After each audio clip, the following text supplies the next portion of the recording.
Hello friends, welcome back to my channel a road to history with me. आज हम लोग ऋग्वैदिक काल के बारे में पढ़ने वाले हैं।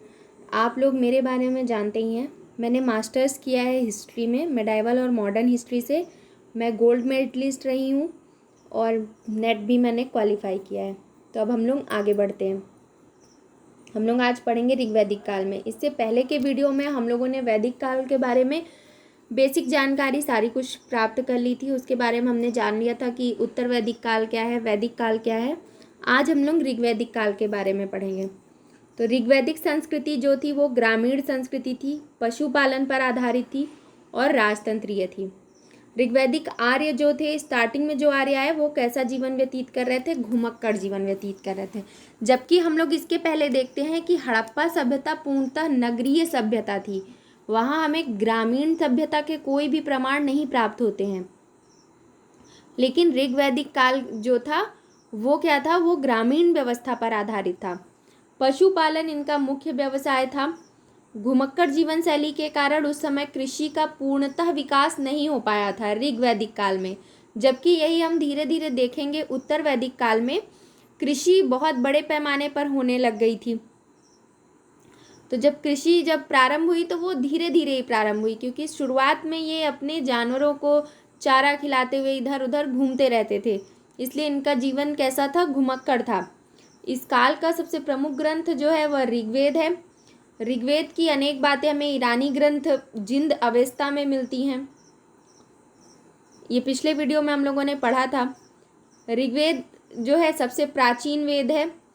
आर्य भारत में 1500 ईसा पूर्व के आसपास आए। तो जो ऋग्वैदिक काल है वो कब से कब तक होता है? ऋग्वैदिक काल हमारा होता है 1500 से 1000 ईसा पूर्व। ठीक है, ऋग्वैदिक काल। और यही उत्तर वैदिक काल हमारा कब से कब तक होता है? 1000 से 600 BC, यानी ईसा पूर्व। 1000 से 600 ईसा पूर्व।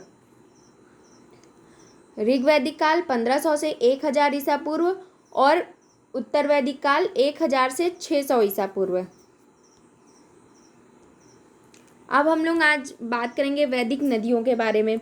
तो वैदिक संहिता में कुल कितनी नदियों का उल्लेख है? तो 21 नदियों का उल्लेख है। और ऋग्वेद में 25 नदियों का उल्लेख है। ये जो है वैदिक संहिता में कितनी नदियों का उल्लेख है, ये नेट में पूछा गया क्वेश्चन है।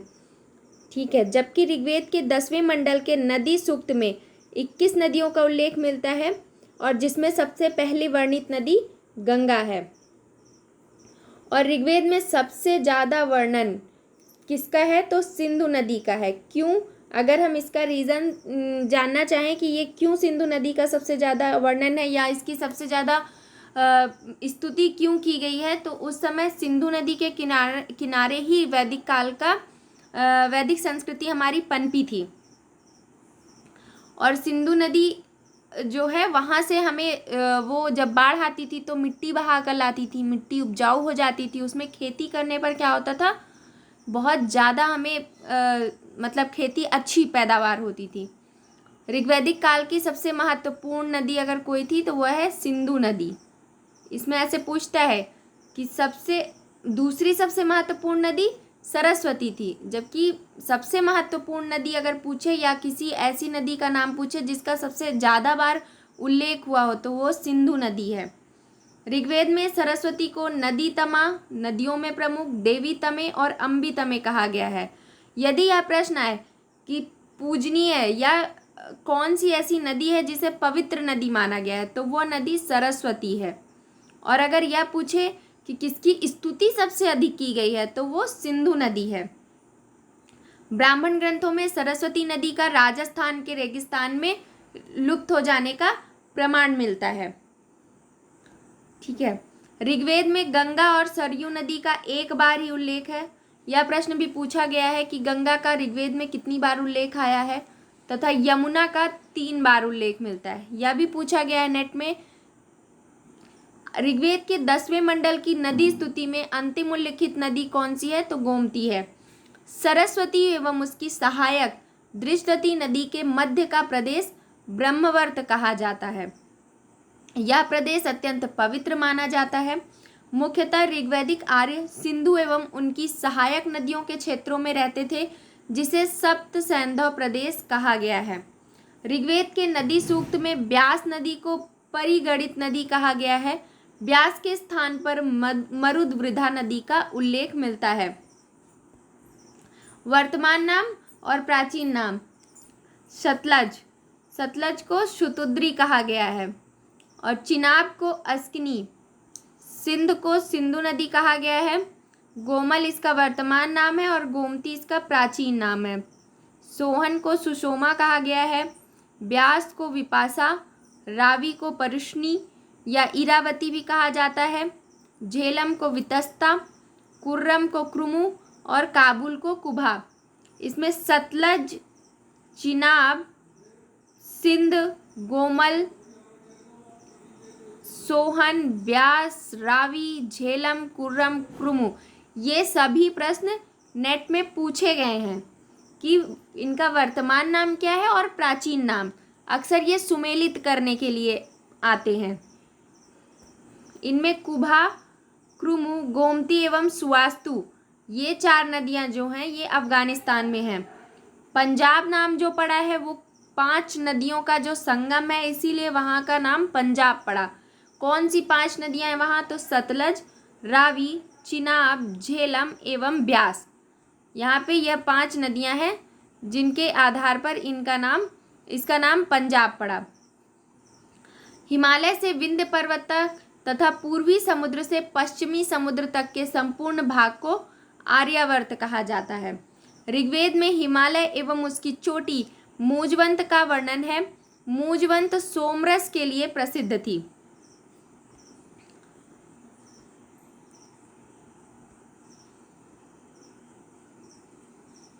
वैदिक काल में राजतांत्रिक राज्य का विकास नहीं हुआ था, यानी उस समय जैसा कि आज के परिप्रेक्ष्य में हम देखते हैं कि एक राज्य है, फिर एक देश है, एक राज्य है, तो उस समय ऐसी कोई व्यवस्था नहीं थी। उस समय क्या था? कबीलाई व्यवस्था थी। एक परिवार है, कई परिवारों का एक समूह है। उस समूह में एक जो सबसे मजबूत व्यक्ति होता था या जो उनके लिए युद्ध कर सके, ऐसे व्यक्ति को क्या बनाया जाता था? एक कबीला बन जाता था और उस कबीले का मुखिया उसे बनाया जाता था। और उस समय उस कबीले के मुखिया को राजा कहा जाता था। उस समय कोई राजतांत्रिक व्यवस्था नहीं थी, लेकिन उस समय एक जन के अधिपति को राजा कहा जाता था, अर्थात राजा का स्थान जन के मुखिया या श्रेष्ठ व्यक्ति के लिए किया जाता था। उसका कार्य अपने जनों की रक्षा करना तथा युद्ध में विजय दिलाना था। जो ये लोग जिससे भी राजा चुनते थे, अपने कबीले का मुखिया चुनते थे, ऐसे व्यक्ति को चुनते थे जो उन्हें युद्ध में विजय दिला सके। और वैदिक काल में हम देखते हैं सबसे प्रमुख जो इनका धन होता था वो क्या होता था? इनकी गायें थी। गाय इनका प्रमुख धन थी और उसे कोई चुरा ना सके, उसे कोई ले ना जा सके, इसके लिए ये आपस में युद्ध करते थे। तो इनका काम था कि उनकी रक्षा करें और युद्ध में इन्हें विजय दिलाएं। तो जो मुखिया था उसे गोप या गोपति भी कहा जाता था, जिसके आधार पर पशुधन की वृद्धि करने और उसकी रक्षा करने में भी उसकी महत्वपूर्ण भूमिका होती थी। युद्धों में पुरोहित भी सम्मिलित होते थे और युद्ध से जुड़े अनुष्ठानों का संपादन करते थे।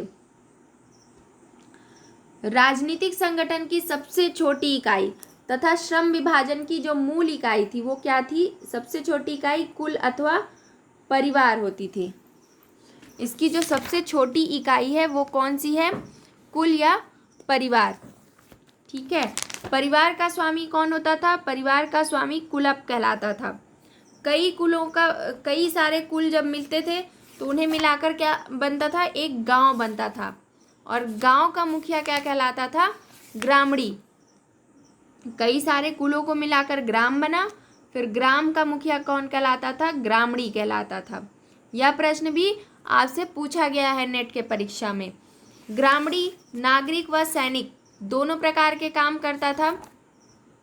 ऐसा नहीं था कि वह सिर्फ एक ही काम करेगा, कि गांव का है तो वो सिर्फ गांव का ही, ऐसा नहीं ध्यान देता था। वो नागरिक भी समस्याएं देखता था और सैनिक, दोनों प्रकार के काम करता था। और फिर ग्राम से भी बड़ी इकाई जो होती थी वह विश होती थी। और विश्व का स्वामी विश्वपति कहलाता था। विश्व शब्द का ऋग्वेद में 170 बार उल्लेख मिलता है। अनेक विश्वों का समूह जब कई सारे विश्व मिला दिए जाते थे तो उन्हें जन कहा जाता था, तब वह जन कहलाता था। और जन का मुखिया जनपति या राजा कहलाता था। ऋग्वेद में जन शब्द का उल्लेख 275 बार हुआ है, जो कि सर्वाधिक है, जबकि जनपद शब्द का उल्लेख एक बार भी नहीं है। राजा एवं पृथ्वी शब्द का उल्लेख एक बार हुआ है। इंद्र शब्द का 250 बार। इंद्र इनके प्रमुख देवता भी थे। इंद्र को ही पुरंदर भी कहा गया है। ऋग्वेद में देश या राज्य के लिए पहली बार राष्ट्र शब्द का प्रयोग किया गया है, लेकिन जो ये राष्ट्र शब्द का प्रयोग किया गया है वो कोई आज का जो वर्तमान परिप्रेक्ष्य में हमारा एक राष्ट्र है उस परिप्रेक्ष्य में नहीं था। ये किसी प्रभु सत्ता संपन्न राज्य का सूचक नहीं था। इनका राष्ट्र का सूचक का मतलब कि जैसे हमारा एक गांव है, उसका एक मुखिया हमने बना दिया तो वो राष्ट्र था, आज की तरह नहीं था। राजा को कबीले का संरक्षक, यानी जो कबीला उनका होता था उसका संरक्षक यानी गोपा जनस्य, यह भी पूछा गया नेट में। तथा पुराभेत्ता, पुरा यानी कि दुर्ग, दुर्ग को तोड़ने वाला यानी नगरों पर विजय पाने वाला कहा गया है। राजा के लिए गोप शब्द का प्रयोग हुआ है। ऋग्वेद में राजा कबीलाई मुखिया था। वह किसी विशेष भौगोलिक क्षेत्र का स्थायी शासक नहीं था, यानी अगर कबीले का मुखिया कमजोर हो गया है तब वो वंशानुगत नहीं था कि वही व्यक्ति वंश के अनुसार ही वो बनेगा कबीले का मुखिया। यह तो हम धीरे धीरे देखते हैं कि वैदिक काल में आ जाता है। उसके पूर्व जब शुरुआती ऋग्वैदिक काल था तब उस समय हम देखते हैं कि जो व्यक्ति सक्षम है वह अपनी योग्यता के आधार पर राजा बनता था। इस काल में राजा भूमि का स्वामी नहीं अपितु युद्ध का स्वामी होता था, यानी इस समय में राजा के पास कोई भूमि नहीं होती थी या वो बहुत बड़े एक भू राज्य का स्वामी नहीं होता था। जो व्यक्ति युद्ध में विजय दिलाता था वही उसका स्वामी होता था। समिति को राजा को नियुक्त करने, समिति एक संस्था थी जिसे राजा को नियुक्त करने और पदच्युत करने का अधिकार था, और यह सबकी राय से राजा को नियुक्त किया जाता था। ऐसा नहीं था कि राजा कोई भी अपने वंश के अनुसार बन गया। जिसमें योग्यता है, जो सक्षम है, जो युद्ध कर सकता है उनके लिए, जो उनके गायों की रक्षा कर सकता है, उसे वो अपना राजा बनाते थे। ऋग्वेद में सभा का 8 बार, सभा भी एक राजनीतिक संस्था थी, समिति का 9 बार और विदत का 122 बार उल्लेख किया गया है। ये सभी संस्थाएं जो थी ये ऋग्वैदिक काल की राजनीतिक संस्थाएं हैं और गण का 46 बार उल्लेख हुआ है। ये सभी कुछ नेट में पूछा गया है कि सभा का कितनी बार उल्लेख किया गया है, तो 8 बार, समिति का कितनी बार उल्लेख किया गया है, 9 बार, विदत का कितनी बार उल्लेख किया गया है, तो 122 बार। ये संगठन राजा के शक्ति पर नियंत्रण रखते थे। यदि राजा अपनी मनमानी करना शुरू कर दे तो ये सारी समितियां जो थी उस समय ये राजा की शक्ति पर नियंत्रण लगाती थी, उस पर लगाम लगाती थी कि वो अपनी मनमानी न कर सके, और ये राजा को उचित परामर्श भी देते थे। सभा क्या थी, तो ये वृद्ध एवं अभिजात लोगों की, यानी जो बुजुर्ग हो जाते थे व्यक्ति, जो अनुभवी व्यक्ति होते थे उनकी, और अभिजात यानी जो अमीर लोग होते थे उनकी संस्था थी। इसे आज के परिप्रेक्ष्य में मंत्री परिषद कहा जा सकता है। इसमें उस समय इसमें महिलाएं भी भाग लेती थी और इसका जो प्रमुख है वो सभापति कहलाता था। समिति क्या थी, यह सामान्य जनता की प्रतिनिधि सभा थी, यानी इसमें सभी सामान्य लोग भाग लेते थे। ये राजा पर नियंत्रण रखती थी और समिति के सभापति को ईशान कहा जाता था। लुडविग ने सभा को अपर हाउस यानी उच्च सदन वर्तमान परिप्रेक्ष्य में, और समिति को लोअर हाउस यानी निम्न सदन कहा है, यानी राज्यसभा और लोकसभा लुडविग ने कहा है। विदत आर्यों की सबसे प्राचीन संस्था थी। यह भी पूछा गया है कि आर्यों की सबसे प्राचीन संस्था कौन सी थी, तो वह विदत थी। इसमें कबीलाई तत्वों की प्रमुखता थी। इसकी बैठक में सैनिक लूट के विभाजन संबंधी कार्यों का निपटारा एवं धार्मिक कार्य होते थे। यानी जो विदत की बैठक होती थी प्राचीन समय में, क्या होता था कि लूट या फिर जैसे सैनिक लूट हुई या हमने कहीं युद्ध में विजय प्राप्त की तो उसमें जो हमें सामान मिलता था, पहले कोई ऐसा राजा तो नहीं होता था कि जो भी लूट का सामान आया वो राजा के राजकोष में रखा गया, ऐसा नहीं होता था। उसमें जो भी युद्ध में भाग लेते थे वो सब उसे बराबर बराबर, जो भी कबीले भाग लेते थे वो सब उसे आपस में बांट लेते थे। तो यह काम विदथ में होता था। ऋग्वैदिक काल में महिलाएं भी सभा एवं विदथ में भाग लेती थी, जबकि समिति में महिलाओं के भाग लेने का कहीं भी उल्लेख नहीं है। महिलाएं सिर्फ सभा और विदथ में ही भाग लेती थीं। स्त्रियां विदथ के विचार विमर्श में समानता से भाग लेती थी। विदथ का अर्थ पारिवारिक सभा है। ऋग्वेद में इंद्र को पुरंदर क्या कहा गया है, यानी किले को तोड़ने वाला, यानी पुर का नाश करने वाला। इंद्र को इसलिए पुरंदर कहा गया। हम ऋग्वैदिक काल में देखते हैं कि इंद्र सबसे प्रमुख देवता थे ऋग्वैदिक काल में आर्यों के। ऋग्वेद के 7वें मंडल में यह भी प्रश्न कई बार पूछा गया है, कौन से मंडल में दशराग युद्ध का वर्णन है, तो 7वें मंडल में। दशराग युद्ध किस नदी के किनारे लड़ा गया, तो परुष्णी रावी नदी के किनारे, है ना। और किनके बीच में लड़ा गया, तो भरत वंश के राजा सुदास और अन्य 10 राजाओं के, यानी 5 आर्य एवं 5 आर्येतर राजा थे और इनका नेतृत्व पुरुष जन का राजा कर रहा था। ऋग्वेद के 7वें मंडल में परुष्णी रावी नदी के तट पर लड़े गए दशराग्य युद्ध का वर्णन है। यह युद्ध भरत वंश के राजा सुदास तथा अन्य राजाओं के समूह के बीच हुआ। 10 राजाओं में 5 आर्य एवं 5 आर्येतर राजा थे। इनका नेतृत्व पुरुष जन का राजा कर रहा था। 5 आर्य कबीले या जन जो थे वो कौन थे, तो पुरु, यदु, तुर्वस, अनु तथा द्रुह्य थे। इन्हें पंचजन्य कहा जाता है। कई बार यह भी प्रश्न पूछा गया है कि पंचजन्य कौन थे। 4 ऑप्शन दे देगा, अलग अलग नाम दे देगा, तो आपको उनमें से बताना होता है। 5 आर्येतर जन कौन कौन थे, तो शिव, पक्त, अलिन, भलानस तथा विषाणिनी। अच्छा, दशराग युद्ध लड़ा क्यों गया था, तो दशराग युद्ध इसलिए लड़ा गया था कि जो भरत वंश के राजा सुदास थे, पहले इनके जो पुरोहित थे वो विश्वामित्र थे। बाद में इन्होंने क्या किया, पुरोहित पद से विश्वामित्र को हटा दिया, उनकी जगह पर इन्होंने वशिष्ठ को बना लिया।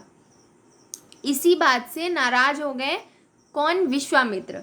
नाराज होकर उन्होंने 10 राजाओं का एक संघ इकट्ठा किया और युद्ध के लिए सुदास से तैयार हो गए। यही कारण था युद्ध का। दशराग युद्ध में भारत हो गया, यहाँ होगा भरत जन के राजा सुदास का पुरोहित कौन था, वशिष्ठ, तथा पराजित राजा का पुरोहित कौन था, विश्वामित्र। अच्छा, हम ये देखते हैं विश्वामित्र ने ही ये जो हमारा गायत्री मंत्र है इसकी रचना विश्वामित्र ने ही की है। इस युद्ध का कारण यह था कि सुवास ने विश्वामित्र को पुरोहित पद से हटाकर वशिष्ठ को पुरोहित बना दिया, अतः विश्वामित्र ने 10 राजाओं का संघ बना लिया एवं सुदास से युद्ध किया। अच्छा, ये भी कभी कभी पूछता है कि किस कबीले ने सुदास का पक्ष लिया था, यानी सुदास की तरफ से कौन सा कबीला था जिसने युद्ध किया था, तो सृंजय कबीला था जिसने सुदास की ओर से युद्ध किया था। और सुदास किसका पुत्र था, तो सुदास दिवोदास का पुत्र या पौत्र था, यानी या तो उसका बेटा था या उसका नाती था। कालांतर में भरत एवं पुरु जन के बीच में मित्रता हो गई और ये दोनों जन भरत और पुरु मिलके इन्होंने कौन से नाम से बनाया, एक कुरु नाम का जन बना। भरत और पुरु जन मिलके कुरु नाम से एक बना, है ना। हम देखते हैं इसमें भरत और पुरु ये दोनों मिलके इन्होंने क्या बनाया, भरत और पुरु ने मिलकर क्या बनाया, कुरु जन का निर्माण किया, है ना। और भरत और त्रित्सु ये एक ही कबीले का नाम है। जो भरत वंश के लोग थे वही त्रित्सु कबीले के भी लोग थे। भरत जन सरस्वती और यमुना के बीच में स्थित थे और पुरु जन जो थे वो सरस्वती के दोनों तरफ बसे हुए थे। अच्छा, भरत और पुरु को मिलाकर कुरु बना। यह भी प्रश्न पूछता है कि कौन कौन से जन को मिलाकर कौन बने। तुर्वस और कृवि को मिलाकर कौन बना, तो पांचाल बना, है ना। ऋग्वेद में चरिष्णु शब्द का प्रयोग है। अब ये चरिष्णु क्या है, तो चरिष्णु जो है ये दुर्ग गिराने का इंजन था। और जो चर्षणी शब्द का भी प्रयोग किया गया है ऋग्वेद में, तो ये कृषि के लिए आता है चर्षणी शब्द। स्पष्ट जो है वो जनता की गतिविधियों को देखने वाला कौन था, गुप्तचर। स्पष्ट गुप्तचर थे। गांव के न्यायाधीश को ग्राम्यवादीन कहा जाता था। आर्य लोग युद्ध करते समय दुंदुभी बजाते थे। दुंदुभी क्या था, पहले एक बड़ा सा ऐसा नगाड़ा होता था जिसको आदमी बजाता था। ये ऐसा आदमी एक होता था जो कि इसको बजाता था, नगाड़ा। पहले युद्ध के समय में नगाड़े बजाए जाते थे, तो इसे ही दुंदुभी कहा जाता है।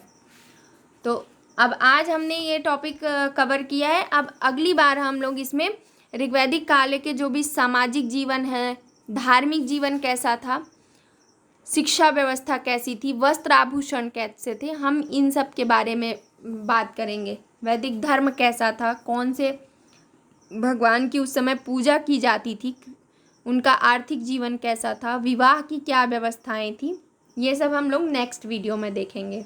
उम्मीद करती हूँ आप लोग को मेरा वीडियो बहुत पसंद आया होगा। अगर आपको अच्छा लगे तो प्लीज़ लाइक और सब्सक्राइब ज़रूर करें। बहुत बहुत धन्यवाद।